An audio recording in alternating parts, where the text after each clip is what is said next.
আজ এমন একটা স্ন্যাক্স বানাবো যেটা বাচ্চা থেকে বড় সবারই খুব ভালো লাগবে। বাচ্চারা যখন বাইরের চিপস খাওয়ার ইচ্ছা হবে তখন এইগুলো দু একটা করে দিলে ওদের বেশ মন ভরে যাবে। প্রথমেই 2 বাটি মতো ময়দা নিয়ে নিয়েছিলাম।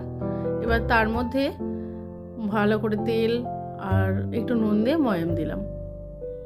তেলটা এমন দিতে হবে যেন ময়দাটা মাখার সময় মুঠো করলে ভেঙে না যায়। দিয়ে অল্প অল্প করে জল দিয়ে মোটামুটি একটা নর্মাল ডো বানিয়ে নেব।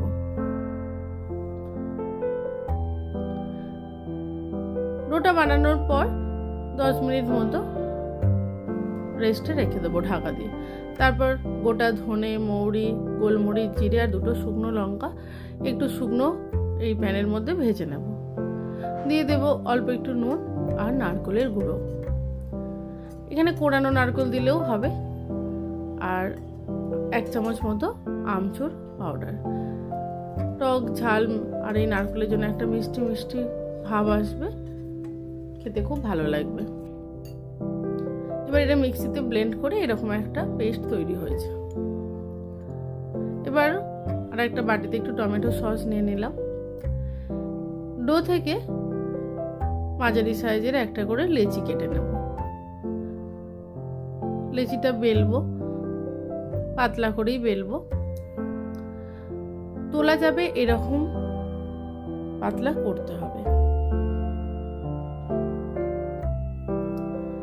4-5টা কেটে নিয়ে একটা চৌকো শেপ দিয়ে নেব। হাফ পোর্শনের মধ্যে টমেটো সস লাগিয়ে আর যে মশলাটা তৈরি করে রেখেছিলাম সেটা ভালো করে দিয়ে এবার বাকি পার্টটা দিয়ে ঢাকা দিয়ে দেবো।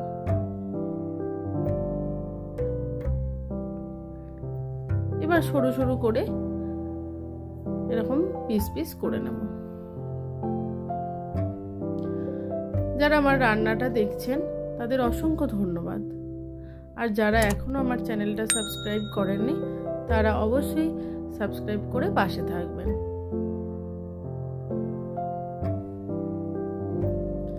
এরকম কেটে নিয়ে একটা প্যাচের মতো দিয়ে এরকম ঘুরিয়ে ঘুরিয়ে কুরকুরের মতো তৈরি করব শেপটা।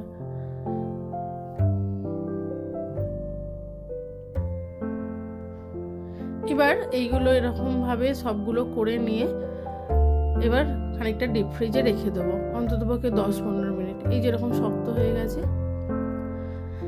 এবার একটা ব্যাটার বানিয়ে নেব ময়দা আর কর্নফ্লাওয়ারের। তেলে দেওয়ার সঙ্গে সঙ্গে যেন ওটা ভেতরের যে শুকনো মশলাটা আছে ওটা বেরিয়ে না যায়, তার জন্য এই ব্যাটারের মধ্যে ডুবিয়ে ডুবিয়ে তেলে ভাজবো। পুডিংটা খুবই পাতলা থাকবে। এই যে দেখছেন তেলটা একদমই নোংরা হয়নি। এরপর একটা ওপরে একটা চটপটা মশলা উপরে ছড়িয়ে দেবো। তার জন্য যে মশলাটা আগে করেছিলাম সেটার উপরে লঙ্কা গুঁড়ো, হলুদ গুঁড়ো, আমচুর পাউডার, একটু হিং আর একটু কাশ্মীরি লঙ্কার গুঁড়ো আর অল্প একটু নুন দিয়ে ভালো করে মিক্সিতে ঘুরিয়ে নেব। এরপর চামচের সাহায্যে এরকম উপরে দিয়ে ওপর নিচ করব।